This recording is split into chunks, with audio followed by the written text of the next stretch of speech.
নমস্কার বন্ধুরা, ভজরিমার না কিচেনে একটা নতুন পর্ব নিয়ে চলে এলাম তোমাদের কাছে। তোমাদের সবাইকে স্বাগত। আজকের পর্বের উপস্থাপনা সাবুর চটপটা। সাবু দিয়ে আমরা নানা রকম খাবার বানাই। আজকে আমি একটু সবজি দিয়ে চটপটা বানিয়ে তোমাদের সঙ্গে শেয়ার করছি। চলো কিভাবে বানাচ্ছি রান্নাটা আমরা দেখে নিই। আমি ছোট ছোট সাবুদানা নিয়ে নিয়েছি। সাবুদানাগুলোকে 10 মিনিট জল দিয়ে ভিজিয়ে রাখছি। নেক্সট স্টেপে আমি একটু আলু, একটু পেঁয়াজ, একটু গাজর, একটু ফুলকপি আর কাঁচা লঙ্কা কুচিয়ে নিয়েছি। সাবুর চটপটা বানাবার জন্য আমি এরপরে শুকনো লঙ্কা, কারি পাতা আর একটু সরষে ফোড়ন দিয়ে দিলাম, আর দিয়ে দিলাম একটু জিরে ফোড়ন।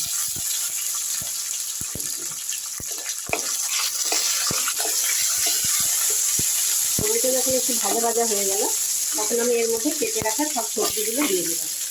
কপি, আলু, গাজর সব সবজিগুলো দিয়ে আমি খুব ভালো করে একটু নেড়ে চেড়ে নিচ্ছি।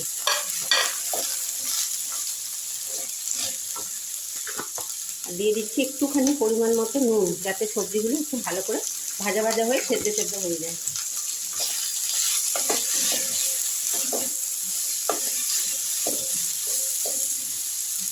আর দিচ্ছি সামান্য একটু হলুদ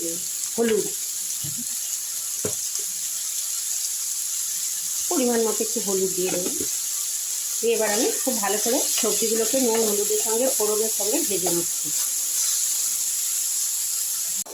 সবজিগুলো আমার নুন দেওয়া ছিল, একটু ভাজা ভাজার মতো হয়েছে।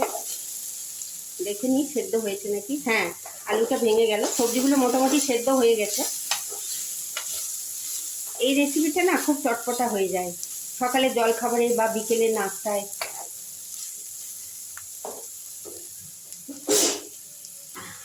এটা আমার ভাজা হয়ে গেছে। এরপর আমি এর উপরে দিয়ে দেবো সাবুটা যে ভিজিয়ে রেখেছিলাম, সেই সাবুটা জল ঝরিয়ে আমি এর উপরে দিয়ে দিলাম।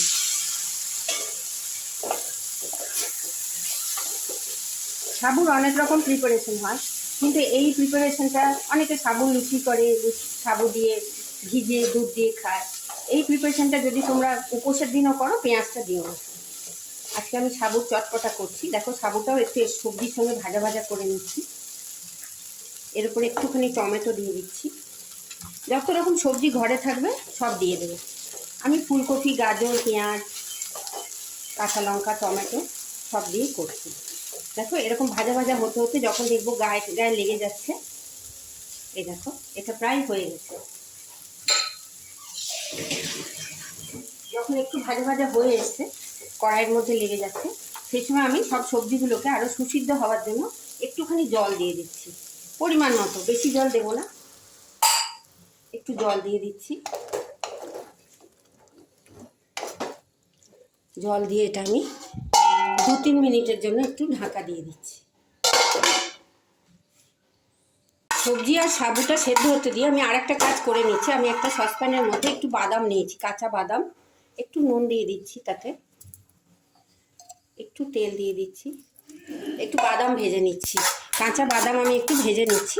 এটা আমি সাবুর চটপটাতে ব্যবহার করব। একটু লাল লাল করে বাদামটা ভেজে নিচ্ছি। চটপট করে শব্দ হচ্ছে, এটা চটপটাতে যাবে। বাদামটা আমি একটু ভেজে নিচ্ছি। বাদামটা আমার ভাজা হয়ে গেল। আর বেশি না, গরমে রাখলে বাকিটা হয়ে যাবে। একবার দেখে নিই কতটা হলো। বাহ, সুসিদ্ধ হয়ে গেছে সবজিগুলো। সাবুটাও বেশ বড় বড় হয়ে গেছে। আমার মোটামুটি সাবুর চটপটা শেষ পর্যায়ে। এইবার আমি এর মধ্যে একটুখানি দিয়ে দিচ্ছি, মিষ্টি মিষ্টি করে করার জন্য অল্প একটু চিনি দিলাম। একটু নুন মিষ্টি হলে সাবুর চটপটাটা খেতে খুব ভালো লাগে। একটু চিনি দিয়ে দিলাম মিষ্টি মিষ্টি হওয়ার জন্য। আর এই ভেজে রাখা সব বাদামগুলো দিয়ে দিলাম।